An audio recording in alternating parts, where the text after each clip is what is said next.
दोस्तों नमस्कार, बीनिया संजय से मैं कौशल तिवारी।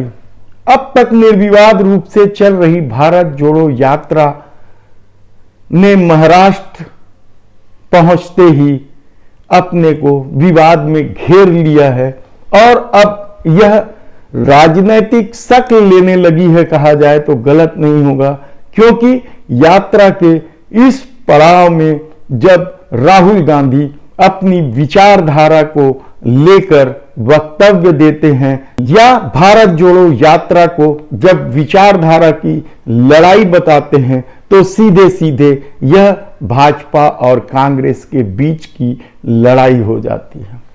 ऐसी परिस्थिति में क्या महाराष्ट्र से यह यात्रा जब मध्य प्रदेश पहुंचेगी तो क्या होगा? कल राहुल गांधी ने सावरकर को लेकर जिस तरीके से उनके माफीनामा का पत्र मीडिया के सामने प्रस्तुत करते हुए उसे पढ़ा, वह बाद में विवाद का कारण बन गया। क्या यह जरूरी था? सवाल बेहद ही महत्वपूर्ण है, क्योंकि महाराष्ट्र में जिस हिसाब से शिवसेना, एनसीपी और कांग्रेस के गठजोड़ ने हवा बनाई थी, उसके चलते भाजपा लगातार पिछड़ते जा रही थी। और ऐसी परिस्थिति में क्या सावरकर का मुद्दा भाजपा को एक बार फिर नए सिरे से महाराष्ट्र में जमने का अवसर देगा? यह बेहद ही जटिल और कठिन सवाल है, क्योंकि इसे लेकर दो तरह के मत हैं। एक कहते हैं कि जब यह लड़ाई विचारधारा की है तो फिर क्यों नहीं विचारधारा को लेकर खड़ा हुआ जाए, और राहुल गांधी ने क्या कुछ गलत किया है? वह तो उन विचारधारा की लड़ाई पहले दिन से ही लड़ रहे हैं और सावरकर को लेकर उनका जो विचार है वह अपनी जगह स्टैंड है। ऐसे में सबसे बड़ी दिक्कत महाअघाड़ी जो इस गठबंधन है कांग्रेस, भाजपा और उद्धव ठाकरे गुट का, उसमें उद्धव ठाकरे क्या सबसे ज्यादा असहज महसूस कर रहे हैं, और हुआ भी यही है। जैसे ही राहुल गांधी के सावरकर के माफीनामे का पत्र प्रेस कॉन्फ्रेंस में पढ़ा गया, वैसे ही भाजपा ने जोरदार हमला किया और इस हमले में शिवसेना भी निशाने में थे, उद्धव ठाकरे गुट वाले, और तत्काल उद्धव ठाकरे ने प्रतिक्रिया व्यक्त की। अब तक जिस तरीके की राजनीति वहां साधी जा रही थी, उसमें उद्धव ठाकरे सोनिया गांधी के बेहद नजदीक हो चुके थे और आदित्य ठाकरे राहुल गांधी के साथ पग पग चले भी थे।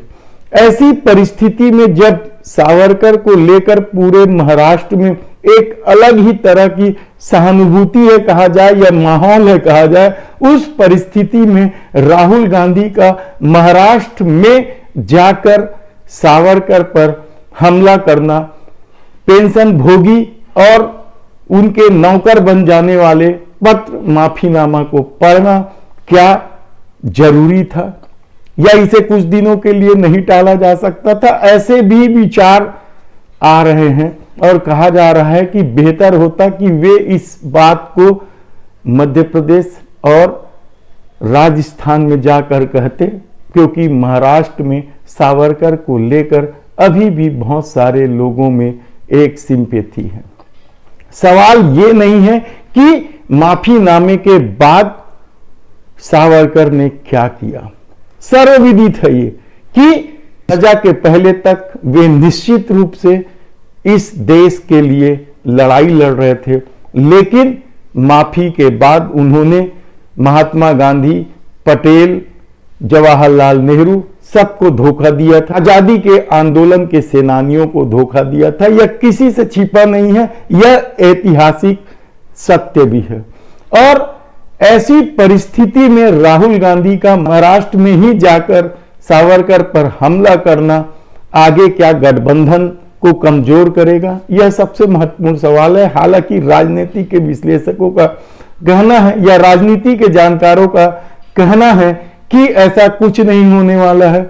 चूंकि भाजपा सीधे उद्धव ठाकरे पर हमला कर रही थी, इसलिए उद्धव ठाकरे ने अपनी बात रखी है, लेकिन आने वाले दिनों में भी अघाड़ी बना रहेगा। कांग्रेस, एनसीपी और उद्धव गुट वाली शिवसेना का गठबंधन बना रहेगा। लेकिन सबसे बड़ा सवाल तो यही है कि आखिर महाराष्ट्र में ही सावरकर को लेकर बोलने की क्या जरूरत थी? क्या यह मैच्योर राजनीति का हिस्सा है? यह सबसे बड़ा सवाल है। हालांकि इसे लेकर कई तरह के सवाल उठाए जा रहे हैं और कहा जा रहा है कि जब हम विचारधारा की लड़ाई लड़ रहे हैं तो ऐसी परिस्थिति में यह बात तो सामने आनी ही थी, भले ही उद्धव ठाकरे अपने को अलग कर ले। लेकिन महाराष्ट्र की राजनीति में यदि उद्धव ठाकरे को बने रहना है तो इस तरह की प्रतिक्रिया आनी स्वाभाविक है और इससे गठबंधन पर कोई फर्क नहीं पड़ेगा। दूसरी तरफ महाराष्ट्र नवनिर्माण सेना यानी राज ठाकरे ने राहुल गांधी की यात्रा को काला झंडा दिखाने की घोषणा कर दी है और महाराष्ट्र में राजनीति बेहद गर्म हो गई है। दूसरी तरफ गुजरात में क्या हो रहा है? गुजरात में अब देश के प्रधानमंत्री नरेंद्र दामोदर दास मोदी और गृह मंत्री अमित शाह घर घर जाकर प्रचार करेंगे। क्या भाजपा के लिए ऐसी विपरीत परिस्थितियां बन गई है? यकीनन आप मानेंगे नहीं, लेकिन केजरीवाल की पार्टी आम आदमी पार्टी ने गुजरात में भाजपा के नाक में दम कर दिया है, कहा जाए तो गलत नहीं होगा। और सूरत इलाके के सभी सीटें, एक सीट को छोड़कर एक सीट कांग्रेस जीती थी, सभी सीटें भाजपा के कब्जे में था और उस कब्जे को बरकरार रखने के लिए पूरी भाजपा यानी नरेंद्र मोदी और अमित शाह लग गए हैं। सूरत के जाने का क्या मतलब है आप सोच नहीं सकते। 15 में से 14 सीटें भाजपा के पास थी, एक सीट सिर्फ कांग्रेस जीत पाई थी और वहीं से सरकार बनी थी, कहा जाए तो गलत नहीं होगा। इसलिए सूरत पूर्व से जो जरीवाला का नाम वापसी हुआ उसे लेकर आम आदमी पार्टी एग्रेसिव है और वह एक अलग तरह की लड़ाई लड़ रही है। लेकिन क्या भाजपा सचमुच गुजरात बचा पाएगी?